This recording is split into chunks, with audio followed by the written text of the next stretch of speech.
Bonjour, peuple de Côte d'Ivoire et peuple d'Afrique. Je dirais aussi peuple d'Haïti, peuple du monde entier.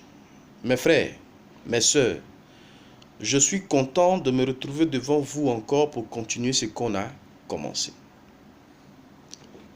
Aujourd'hui, je vais vous parler avec beaucoup d'émotion. Oui, beaucoup d'émotion.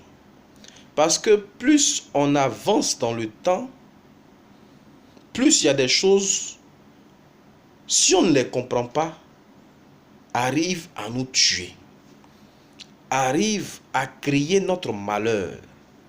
Donc, quelque part, c'est nous-mêmes qui occasionnons nos malheurs, mes frères. C'est une réalité.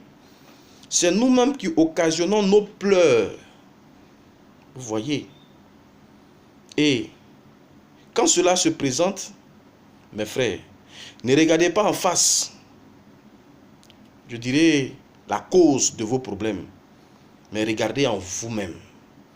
Regardez à l'intérieur de vous. Regardez à votre attitude, à votre comportement. Le problème vient de là. Voilà pourquoi la parole de Dieu dit, ne t'hasarde pas à chercher à ôter la paille qui se trouve dans l'œil de ton ami, mais plutôt cherche à ôter la poutre qui se trouve dans ton œil. Mes frères, nous sommes la cause de nos souffrances. Nous sommes la cause de nos propres malheurs, mes frères. Et quand Dieu nous aime et il veut nous faire sortir de nos souffrances, il vient et puis il nous révèle ce que nous avons fait qui a occasionné, qui a ouvert la porte au problème et à la souffrance. Et quand il le présente ainsi, il faut que nous, vraiment, nous accaparons cette révélation et que nous posons des pas, nous essayons de pratiquer ce que ce remède-là présente pour que nous puissions sortir du problème. Mes frères, mes sœurs, vous connaissez le microbe. Le microbe, c'est quelque chose qu'on ne voit pas, qu'on ne sent pas et qu'on ne peut pas toucher. Mais ce microbe-là crée des dégâts qu'on ne peut imaginer. Ce microbe va jusqu'à ôter la vie à un être, à un homme. Mes frères, c'est une réalité. Ce qui tue sont dans les choses qu'on ne peut pas voir. Sont dans les choses qu'on ne peut pas voir. Et ce qu'on ne peut pas voir, mes frères, c'est le spirituel. C'est le spirituel. Et tout se présente donc dans le spirituel. Aujourd'hui, mes frères, je vous ai toujours parlé sur ma page ici d'un cas. Le cas du président Gbagbo. Je le dis, je ne suis pas politicien. Je ne veux même pas rentrer dans la dimension des hommes. Parce que si on vient dans la dimension des hommes, on va dire, oh, pourquoi il est là-bas? Est-ce qu'il n'a pas fait ça? Est-ce qu'il n'a pas fait ça? Je ne rentre pas dans la dimension des hommes. Est-ce que vous comprenez? Je veux rentrer dans la dimension spirituelle. Gbagbo à la haie. Gbagbo à la haie. Depuis son transfèrement à la haie, nous avons vu comment est-ce que les normes n'ont pas été respectées, n'avaient pas été respectées. Les règles n'avaient pas été respectées. Vous comprenez? Il est allé à la haie. On lui a donné des années de jugement, chose qui était bizarre. Vous comprenez? Et on a tout fait pour chercher des preuves qui allaient accabler ce monsieur. Mais bien au contraire, il n'y a rien eu. Et vers la fin, ils nous ont dit que le monsieur allait être libéré, qu'il était libre.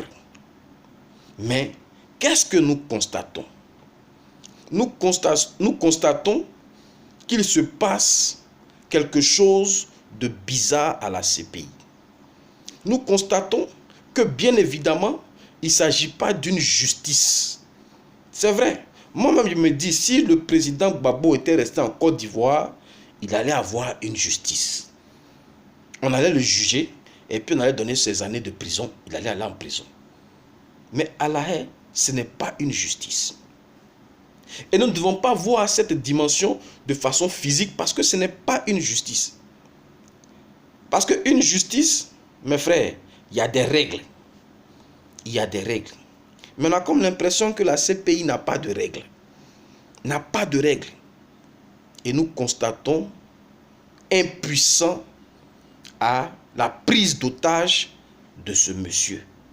Nous constatons impuissants à la prise d'otage de ce monsieur. Mes frères, je ne veux pas rentrer dans ce que Gbagbo a fait, mais je veux rentrer dans ce que c'est une injustice. C'est une véritable injustice. Et c'est ce que moi me chagrine. C'est ce qui moi me fait mal, l'injustice. Un monsieur, un père de famille, qu'on a embrigadé de la sorte, et puis on joue avec lui comme une poupée. Tu sors demain, tu sors pas. Tu sors demain, tu sors pas. Et autour de lui, un scénario est créé pour que le monsieur puisse à petit feu mourir. Vous comprenez? La technique du microbe est ainsi appliquée sur la vie de Gbagbo. Vous comprenez? Donc c'est une attaque.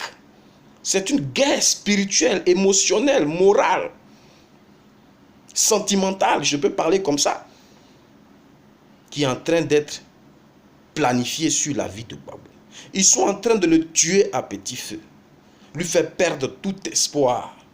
Vous comprenez? Parce qu'ils savent que c'est un homme, après tout. C'est un homme. Donc ils veulent faire perdre espoir au président Gbagbo. Ils veulent ainsi le tuer. Leur objectif, que Gbagbo ne soit pas une arme contre leur mondialisation. Que Gbagbo ne soit plus une menace contre leur organisation qui est la mondialisation. Nous le savons. Vous voyez, il y a des scénarios bidons. Voilà le juge Tarfusset qui soutient Gbagbo, comment on appelle ça, le procureur Bensouda qui ne veut pas lâcher l'affaire. Mes frères, vraiment, vous qui pensez ça, vraiment, vous qui adhérez à ce mensonge-là, vraiment, vous êtes encore très petit. C'est vous que le blanc peut dominer. C'est vous qui peut dominer. Parce que vous ne pouvez pas comprendre qu'on appelle ça dessin animé. Dessin animé, ça veut dire chez nous, c'est de la comédie. C'est de la comédie. Parce que laissez-moi vous dire, la CPI a un cahier de charges. La CPI a des objectifs. Je dirais, annuler toute rébellion contre leur programme. Tous ceux qui veulent se lever pour attaquer leur programme qui est la mondialisation, là, la CPI les récupère, les met en prison. Voilà la vision de la CPI. Donc, tous ceux qui vont être recrutés pour rentrer à la CPI doivent d'abord épouser cette vision. Il n'y a pas quelqu'un qui rentre à la CPI indépendant. Et tous dépendent de ceux qui dirigent le monde. Vous comprenez? Donc, quelqu'un ne peut pas vouloir être bon à la CPI pour dire « je défends lui là, je veux qu'il sorte ». C'est du n'importe quoi. C'est de la comédie, mes frères, mes soeurs. Et vous tombez dedans. Vous voyez, j'ai dit toujours, c'est blanc qui crée, qui fait dessin animé et puis nous on regarde. Mais si vous dites que vous ne regardez pas les dessins animés, ils ne vont plus faire. C'est parce que vous regardez qu'ils font. Vous comprenez? Comprenez que ce qui se passe à la haie, c'est un scénario. C'est un jeu. C'est une comédie pour tuer à petit feu le président Gbagbo. Vous comprenez? Il peut être vivant, en pleine forme, mais intérieurement, il est brisé. Il n'est pas éternel. Il est en train de vieillir parce que chaque minute qui s'égrène, chaque temps qui est en train de passer, il est en train de vieillir. Et quand quelqu'un vieillit là, il perd aussi des facultés physiques, intellectuelles, morales. Il perd. Vous comprenez? Et si cela est appuyé par des attaques émotionnelles, mais le monsieur, qu'est-ce qu'il devient? On va constater que même s'il sort, il ne sera plus lui-même.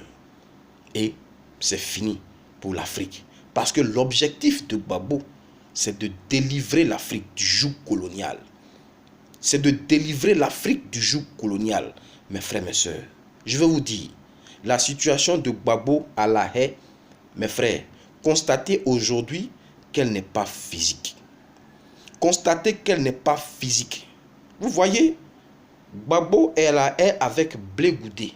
Je pourrais dire, Gbagbo et Blé Goudé est égal à Paul et Silas. Paul et Silas. Vous voyez, quand Paul et Silas faisaient son truc dans la prison, on n'était pas là. C'est écrit dans la parole de Dieu. Si aujourd'hui nous recevons ces histoires, ça veut dire que c'est le scénario que nous devons comprendre. C'est le schéma que nous devons épouser. Ça veut dire que si nous pratiquons la loi de Paul et Silas, les portes de la prison peuvent aussi s'ouvrir. Mais qu'est-ce que Paul et Silas ont fait? Paul et Silas se sont mis à adorer Dieu. À adorer Dieu, dit c'est quoi? Ce n'est pas les chants, mais c'est de rentrer en contact avec votre Dieu. C'est de rentrer dans la dimension de Dieu. Et comment nous rentrons dans la dimension de Dieu? C'est la prière. Mes frères, la prière est l'arme qui fait ravage quand on parle de combat spirituel. Vous comprenez? Donc, c'est dans la prière, mes frères, que Gbagbo et Laurent, qui épousent, qui sont dans le schéma de Paul et Silas, pourront sortir de la prison. Mais comment? De façon miraculeuse. Miraculeuse, parce que vous avez vu ce qui s'est passé avec Paul et Silas. On dit, les chaînes de la prison se sont brisées, les portes se sont ouvertes et ils sont sortis. C'est la même chose. On ne va pas dire que quelqu'un est venu ouvrir. Mais Dieu, quand vous rentrez dans la prière, quelque chose que l'homme a planifié là, lui, il va créer une autre chose. Et puis l'homme même qui a planifié son plan, il va être étonné. Il va dire non, pour ce qui s'est passé là, j'ai peur du monsieur là, parce que son Dieu est puissant. Vous comprenez? Donc, tout ce qui se passe aujourd'hui, mes frères, je vous ai dit, quand je parle de Gbagbo, je parle d'une image. Une image qui vous représente aussi. Parce que Gbagbo, sa vision, c'est de délivrer le peuple noir. Vous comprenez? Et nous sommes le peuple noir. Donc Dieu nous parle au travers de Gbagbo. De la même façon que Gbagbo est emprisonné et que les gens de la CPI se moquent de lui, l'humilient, le tuent à petit feu, c'est comme ça aussi, ceux qui dirigent la CPI nous humilient, nous les Africains, nous tuent à petit feu. Et personnellement, dans vos vies, vous traversez des épreuves très difficiles. Vous êtes emprisonnés parce que vous ne pouvez pas vous en sortir, mes frères, mes sœurs. Vous ne pouvez pas vous en sortir. Vous n'êtes pas libre. Vous n'avez pas la paix. Vous n'avez pas la joie, mes frères, mes sœurs. C'est une réalité. Vous êtes à la haie.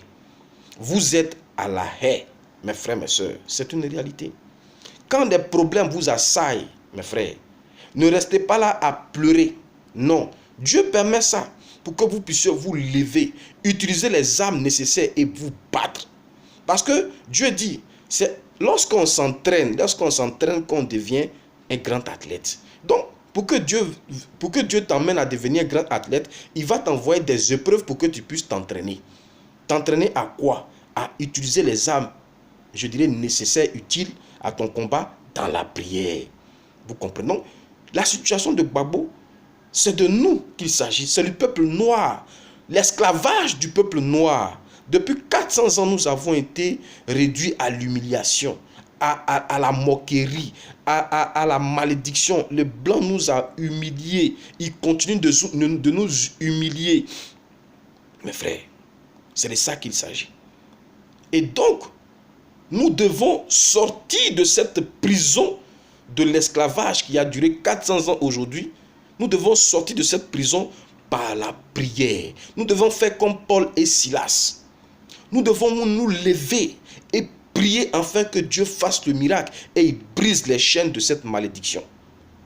Gbagbo, c'est un symbole pour la délivrance du peuple noir. Je vous dis, lorsque Gbagbo sera en Côte d'Ivoire, le peuple noir sera matériellement libre. Mes frères, mais pour cela, nous devons combattre. Nous devons nous battre sur tous les fronts. Pas physiquement, mais spirituellement. Mes frères, parce que je vous ai dit en l'entame de mes vidéos que cette année est l'année de la délivrance du peuple noir. Et la délivrance du peuple noir. Hier, je suivais un documentaire et puis une émission et on parlait au Ghana, les Américains qui revenaient au Ghana. Et ils ont décrété eux-mêmes là-bas, cette année, l'année du retour. L'année du retour du peuple noir à la maison. Vous voyez? Donc, vous voyez comment l'esprit est un. Vous comprenez? Et si je vous dis que cette année est l'année du retour du peuple noir, c'est que forcément quelque part, Gbagbo qui incarne l'état, la situation du peuple noir, lui aussi cette année, il reviendra à la maison. Mais il ne reviendra pas comme ça. Il reviendra dans le combat. Regardez, Dieu qui est Dieu, qui avait son peuple qui se battait contre notre peuple, il a demandé à Josué de prier, d'intercéder pendant que le peuple est en train de combattre. Et on dit, lorsque Josué, fatigué, baissait les bras, le peuple de Dieu perdait. Mais lorsqu'il levait les bras, le peuple de Dieu dominait. Vous voyez un peu? Vous voyez un peu? Donc tout se passe dans la prière. Tout se passe dans la prière. Ils vont nous créer, à la CPI, ils vont nous créer des situations. Ouais, il va sortir demain, afin que nous baissons les bras. Et ils vont envoyer un coup qui va nous affecter. Donc il ne s'agit pas de baisser les bras, mais il s'agit toujours de rentrer dans une dimension d'intercession, afin que ce que nous souhaitons arrive. Mes frères, cette année, c'est l'année du grand retour du peuple noir à la maison. De cette image présente la délivrance matérielle du peuple noir et le retour effectif de Gbagbo à la maison. Vous comprenez? C'est le schéma spirituel que je vous explique. Et dans vos propres vies, tout ce qui était un blocage pour vous, tout ce qui était une malédiction pour vous, tout ce qui était, je dirais, une plaie pour vous, va se transformer en joie. Va se transformer en joie, mes frères. Cette année est une grande année. Mais nous devons la posséder, mes frères. De façon individuelle comme collective, nous devons la posséder. Nous devons d'abord premièrement chercher la délivrance du peuple noir. Parce que sur le peuple noir est établie une malédiction qui dure aujourd'hui depuis 400 ans. Nous devons donc nous sortir de cette malédiction, mes frères, afin que nous puissions posséder notre bénédiction à tous. Cette année, c'est un véritable combat, mes frères, mes sœurs. Voilà pourquoi je veux vous inviter. Je veux vous inviter, mes frères, mes sœurs, à ce que nous nous levons dans la prière. Telle est, je dirais, ma solution. Telle est ma vision. Vous voyez, nous avons péché, nous le peuple noir. Et Dieu nous a placés dans 400 ans de malédiction. Donc, qu'est-ce qu'on fait? On se repent de notre péché. Mais quel est notre péché? Nous, le peuple noir, qui s'est passé il y a 400 ans, avec nos ancêtres, avec nos aïeuls. Dieu dit, on ne s'est pas aimé les uns les autres. On s'est sacrifié, on s'est vendu, on s'est maltraité. Voilà pourquoi il nous a livrés aux Blancs pour qu'ils puissent nous dominer pendant 400 ans. Les 400 ans sont terminés, mes frères, mes sœurs. Les 400 ans sont terminés. Nous devons maintenant sortir de l'Égypte. Nous devons maintenant sortir de la souffrance. Mais pour cela, il faut que l'agneau soit immolé. Et l'agneau aussi, c'est le président Gbagbo. C'est-à-dire qu'il joue le rôle de l'agneau. Cette dimension qui doit nous impacter, nous tous. Et dans la prière, nous devons sortir. Voilà pourquoi, mes frères, mes sœurs, je vous invite, mes frères, à ce que nous commençons à intercéder. À intercéder, mes frères, mes sœurs. Et à jeûner. Vous voyez, avant, le peuple de Dieu, quand ils arrivaient à se fâcher avec Dieu, Dieu les frappait d'une malédiction. Mais quand ils comprenaient, on dit tout le monde se réunit et tout le monde jeûne. Même les animaux, même les nouveau-nés, tout le monde jeûne. Et puis tout le monde pleure devant la face de Dieu. Et puis Dieu ôte la malédiction et il reprend leur marche dans la bénédiction. Mes frères, c'est à cela que je vous invite. Et je sais qu'il y a beaucoup de gens qui comprennent ce que je suis en train de dire. Cette dimension va briser même nos malédictions personnelles. C'est la vérité. Donc, mes frères, prions, jeûnons. Jeûnons, nous devons jeûner. Oui, toute l'Afrique, de façon symbolique, nous devons être au moins 3000 personnes à jeûner. Au moins, on peut être 1 milliard, mais au moins, il faut que nous soyons 3000. Parce que 3000 personnes, dans une dimension scientifique, on appelle ça la puissance de l'entité acronomique. Ça veut dire quoi, mes frères? C'est quelque chose qui va faire bousculer, qui va faire changer des dimensions. Le nombre 3000 n'est pas fortuit. Vous voyez que le jour de la Pentecôte, il y a eu 3000 repentis. On n'a pas dit 3001 ou même 4000, mais on dit 3000. 3000, il y a quelque chose dedans. Vous comprenez? C'est la vérité. C'est la vérité. Il y a 3 d'abord, qui est le chiffre 3, et il y a 3 zéros. Ça revient toujours au 3, au Père, au Fils et au Saint-Esprit. À Dieu, mes frères, mes sœurs. Donc, renouissons-nous 3000 personnes, 3000 intercesseurs pour prier, pour nous repentir de ce que le peuple noir a fait à son propre peuple. Et Dieu s'est fâché, afin que Dieu puisse nous faire sortir de cette malédiction. Voilà pourquoi nous sommes en train d'organiser, je ne dis pas je, mais nous, parce que ce programme est arrivé jusqu'en Haïti, aux États-Unis, au Brésil, où les Noirs se mobilisent pour ce grand jour de jeûne. Mes frères, c'est une réalité. Et je veux saluer tous ceux qui s'organisent, tous ceux qui préparent ce grand jour, le 12, 10e mois 2019 à Lakota, en Côte d'Ivoire. Vous comprenez? C'est un jour de jeûne, de 8h à 8h le dimanche, parce que le 12 c'est un samedi. Toute une journée de jeûne, mes frères. Et après ce jeûne, ce qui va clôturer notre jeûne, nous allons faire 7 fois le tour de la ville. Nous allons faire 7 fois le tour de la ville. Et à la 7e fois, nous allons adorer, nous allons crier, nous allons chanter. Et ce qui matérialisera la fin de la souffrance du peuple noir. Les chaînes de la malédiction seront brisées. Et le peuple noir sera libre. Et la bénédiction va rentrer en Afrique. Et sur tous les Africains, mes frères. Et le président Gbagbo rentrera à la maison. C'est une réalité. Donc mes frères, nous devons tous nous mobiliser pour ce jour. Nous devons tous nous mobiliser pour ce jour. Il y a beaucoup de choses qui sont en train de se préparer. Oui, des chaînes de télé sont en train de se préparer. Des chaînes de radio sont en train de se préparer. Aux États-Unis, en Haïti, comment on appelle ça, au Brésil, en Afrique du Sud, partout, les gens sont en train de se préparer. Je vous ai dit qu'à cette circonstance, on a conçu des t-shirts. Des t-shirts vraiment qui doivent vraiment être portés par tous ceux qui vont venir gêner dans cette ville-là. Parce que ce sera comme une armure. Ce sont un t-shirt que je vous présente, sur lequel il est écrit: aujourd'hui, Jésus, notre Seigneur, notre Sauveur, notre Messie, nous délivre de l'esclavage. Et quand vous allez voir au dos de ce t-shirt, nous avons placé la date, Lakota, le 12. Ces t-shirts ont une particularité, mes frères. Ces t-shirts ne doivent pas être vendus. Tous ceux qui vont venir ce jour-là doivent porter ces t-shirts gratuitement. En fait, l'objectif, c'est de distribuer ce t-shirt-là à tous les habitants de cette ville, qu'ils soient musulmans, chrétiens, tout le monde. Vous voyez? Mais minimum, il faut que nous ayons 3000 t-shirts. Et ces t-shirts coûtent 2000. Il y en a de 2500, il y en a de 1500, mais j'ai préféré prendre le juste milieu, 2000. Donc, Dieu demande à ceux qui sont disposés de subventionner la confection de ces t-shirts. Donc, je vous dis, c'est pas bien évidemment à tout le monde de payer, mais toi, à qui Dieu a cœur de subventionner tel nombre, n'hésite pas. Rentre en contact avec moi, envoie-moi un message en commentaire, je vais t'envoyer mon contact et puis on va rentrer en contact et tu vas nous apporter ce que Dieu t'a dit, Dieu t'a mis à cœur. C'est pas du commerce, mes frères. Nous le faisons parce que ce sont des actes prophétiques. Si Dieu t'a rien dit, ne fais rien, tu vas rien avoir. Mais si Dieu te dit que tu fais, tu verras ce qui va se passer dans ta vie.